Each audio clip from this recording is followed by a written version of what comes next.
to give us a bedtime story, to hopefully not give us nightmares, but we'll see, I'm not entirely sure. Back with the precious pug dog of the staging screen.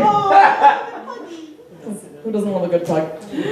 Let's give it up for our precious, delightful, scintillatingly pink Red Velvet!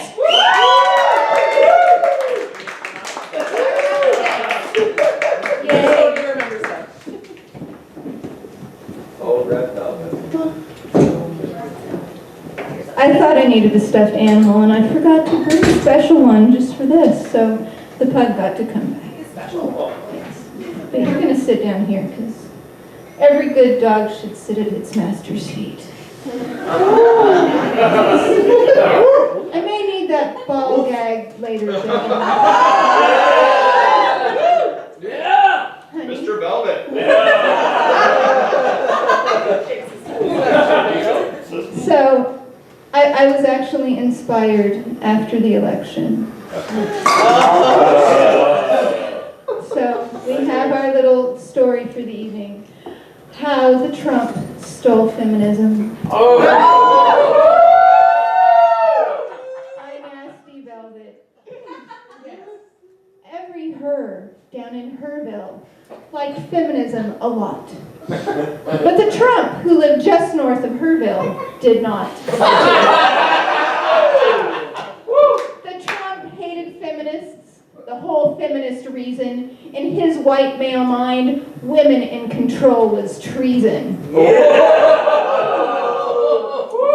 It could be his head wasn't screwed on just right. It could be perhaps that his shoes were too tight. But I think the most likely reason of all may have been that his brain was 2 sizes too small.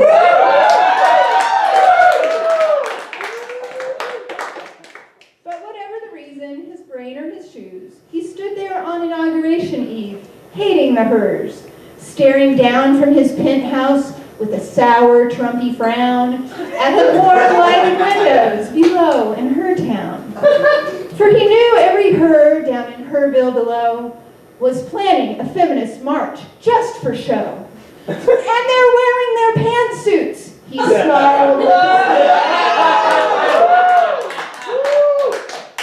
Tomorrow I'm inaugurated. It's practically here.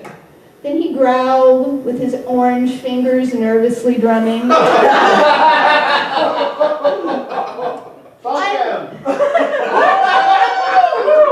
I must find some way to stop feminists from coming.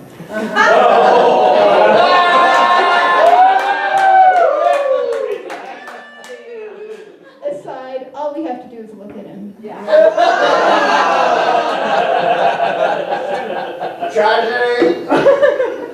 For tomorrow he knew all the hers and her allies would wake bright and early and rush to their rallies. And then, oh the noise, noise, noise, noise. There's one thing he hated, the noise, noise, noise, noise. Then the hers, young and old, would sit down and speech. And then speech, and then speech, and then speech, speech, speech, speech. They would speech on her rights and more on her equalities. When Trump only wanted to know, were there hotties?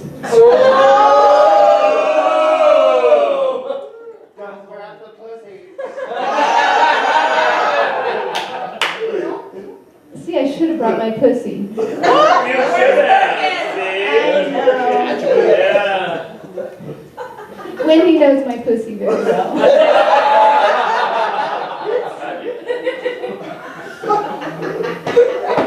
Anyway.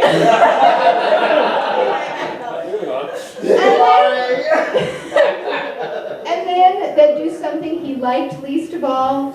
Every her down in Herville, the tall and the small, would stand close together with guitars and bells ringing.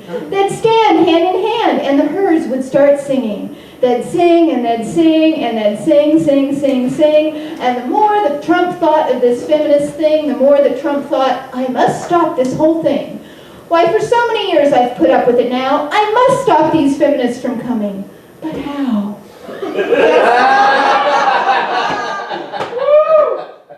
Then he got an idea, an awful idea.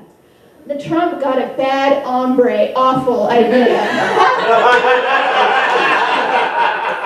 Don't grab the pussy.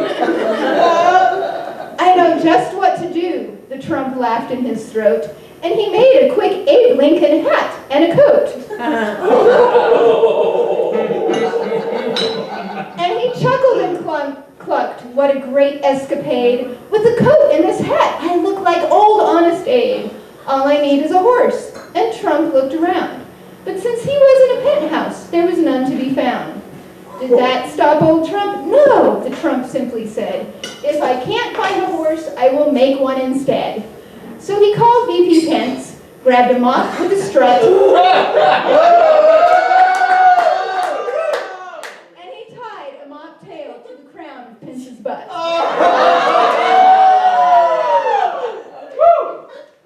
Then he loaded some bags and some stockings he'd rinsed on a huge roller suitcase that he hitched up to Pence. Then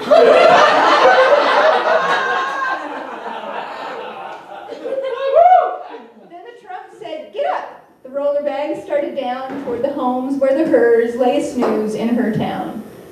All their windows were dark. Quiet snow filled the air. All the Hers were all dreaming about women who dare. Then he came to the first little house on the square. "This is stop number 1, the old Trumpy Abe hissed. And he climbed to the roof, empty bags in his fist. Then he slid down the chimney, rather tight for the grump, but an Abe's stovepipe hat, it seemed fitting, thought Trump. He got stuck only once for a moment or two, then he stuck his head out of the fireplace flue. He saw little her pantsuits lined up in a row. Those pantsuits, Trump grinned, are the first things to go.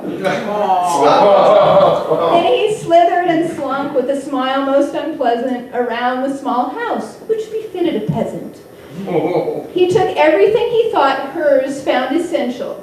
High heels, dresses, curlers, and bath oil. Then he stuffed them in bags, then the Trump, very numbly, stuffed all the bags one by one up the chumbly.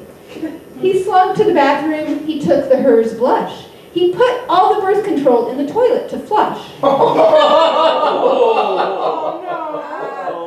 He cleaned out that bathroom as quick as a flash. Why, that Trump even took the last bit of bath splash.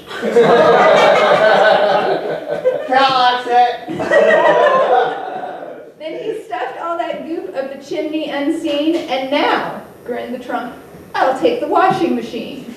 The Trump grabbed the machine and he started to shove when he heard a small sound like the coo of a dove. He turned around fast and he saw a small Her, little Jennifer Her, who was 2 and demure. The Trump had been caught by this tiny Her daughter who'd gotten out of bed for a cup of cold water. She stared at the Trump and said, "Honest Abe, why? Why are you taking our washing machine? Why?" But you know that old Trump was so twisted and sick, he thought of a lie and he thought it up quick. "Why, my sweet little tot," the fake Abe Lincoln lied. "There's a buzz on this machine that won't buzz on one side. So I'm taking it out to a repair shop, my dear. They will fix it up there, and I'll bring it back here." And his fib fooled the child. Then he patted her head, and he got her a drink, and he sent her to bed. And when Jennifer Her went to bed with her cup, he took the machine to the chimney and up.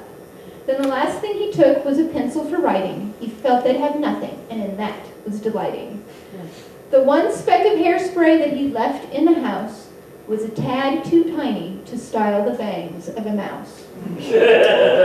Then he did the same thing to the other Her houses, leaving hairspray too little for the other Her mouses. It was 1/4 dawn, all the Hers still abed, all the Hers still a snooze as he piled stuff up to Pence's head.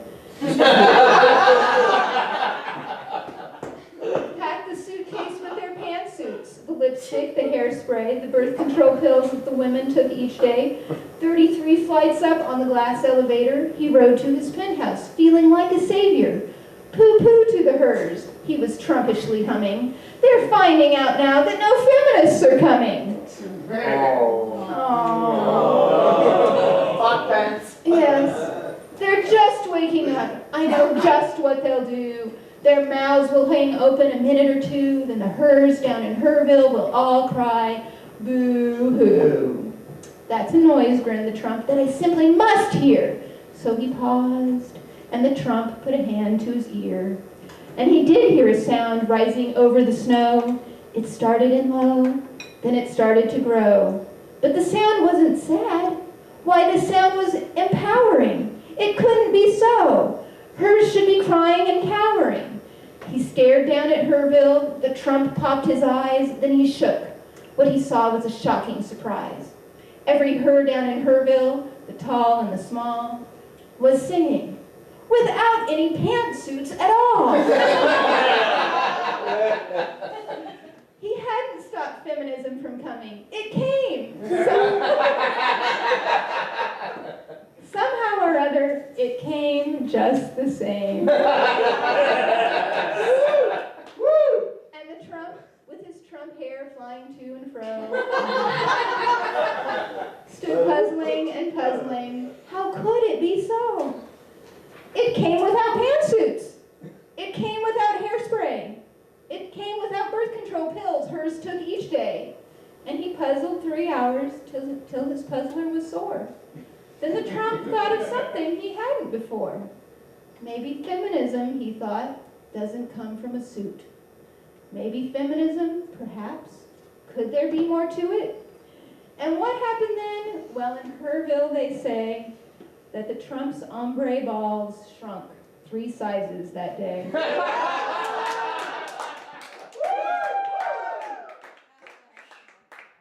minute his pants didn't feel quite so tight, he worried about his own 4-year plight. He was not prepared for the presidential stress. He worried about how he'd handle this mess. One he was unprepared to handle if he himself, the trump, must confess.